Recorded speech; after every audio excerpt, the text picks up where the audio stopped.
Assalamualaikum warahmatullahi wabarakatuh. Halo teman-teman, kembali lagi bersama saya Novrinta Behdiana Syafutri. Pada kesempatan kali ini saya akan bahas topik yang sangat menarik tentang gangguan kepribadian bipolar. Gangguan bipolar ini sering disebut sebagai maniac depressive illness. Dalam PPDGJ 3 atau Pedoman Praktis Diagnosis Gangguan Jiwa yang ketiga, disebutkan bahwa bipolar ini merupakan gangguan suasana hati yang bersifat memiliki jangka waktu yang cenderung lama, berbulan-bulan, bertahun-tahun, dan memiliki episode yang terus berulang-ulang. Nah, dalam prosesnya ini, seorang bipolar akan mengalami sekurang-kurangnya 2 episode. Yang pertama, episode mania, di mana kondisi hatinya, suasana hatinya merasa sangat senang sekali, gembira yang berlebihan, bahagia yang berlebihan. Dia merasa memiliki ide-ide yang sangat banyak untuk melakukan banyak hal. Yang kedua adalah fase depresi, di mana seorang bipolar ini akan merasakan sedih yang teramat dalam. Dia akan merasa hampa, lelah, bahkan dia merasa tidak berguna. Gejala yang dimiliki oleh orang dengan gangguan bipolar, umumnya dia akan mengalami emosional yang meningkat dan menurun secara tidak stabil dan tidak biasa seperti orang lain.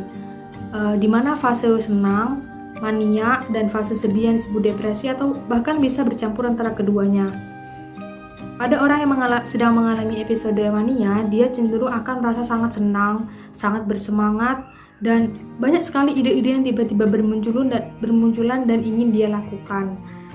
Cenderung orang juga akan bertindak kompulsif dan mendadak, seperti tiba-tiba dia ingin menyetir kebut-kebutan karena itu bisa membuat dia happy dan ingin shopping secara besar-besaran, boros, seperti itu. Yang kedua, ketika seorang ada dalam fase atau episode depresi, cenderung dia akan merasakan sedih yang teramat dalam. Dia merasakan lelah, capek, hampa, tidak berguna, tidak dihargai, bahkan dia juga akan menyakiti dirinya sendiri karena merasa dirinya sendiri juga tidak berguna di dunia ini. Jadi pada gangguan bipolar ini seperti membentuk rentangan di mana ada 3 keadaan, di mana dia bersikap normal seperti orang biasa, dia bersikap mania, terlalu senang, hipomania, dan yang ketiga bersikap sedih yang teramat dalam atau biasa dikenal dengan depresi. Menurut FDA, ada 3 faktor yang dapat menyebabkan seseorang memiliki gangguan bipolar. Yang pertama itu adalah faktor biologis, yaitu kelainan zat kimia yang ada di sel saraf otak. Yang kedua adalah faktor genetik. Apabila salah satu orang tua memiliki gangguan bipolar, maka 15-30% keturunannya akan memilikinya juga. Yang terakhir adalah faktor psikososial. Apabila seseorang hidup dengan rasa tertekan, itu juga akan menyebabkan adanya kemungkinan orang tersebut akan mengalami gangguan bipolar. Psikoterapi yang dapat diberikan kepada orang dengan gangguan bipolar yaitu yang pertama adalah terapi pikiran dan perilaku atau yang biasa kita sebut dengan CBT. Dengan terapi ini dimaksudkan pasien akan menghilangkan pikiran-pikiran negatif yang mengganggunya. Yang kedua adalah terapi yang berfokus kepada keluarga, yaitu memberikan edukasi kepada keluarga terkait dengan penyakit bipolar. Yang ketiga adalah terapi interpersonal dan ritme sosial. Dimaksudkan di sini adalah untuk memperbaiki hubungan sosial pasien dengan orang lain, dan untuk memanage diri dan melindungi diri juga terhadap episode mania yang akan terjadi. Selanjutnya ada psikoedukasi, yaitu memberikan edukasi kepada pasien terkait dengan bipolar yang dialaminya.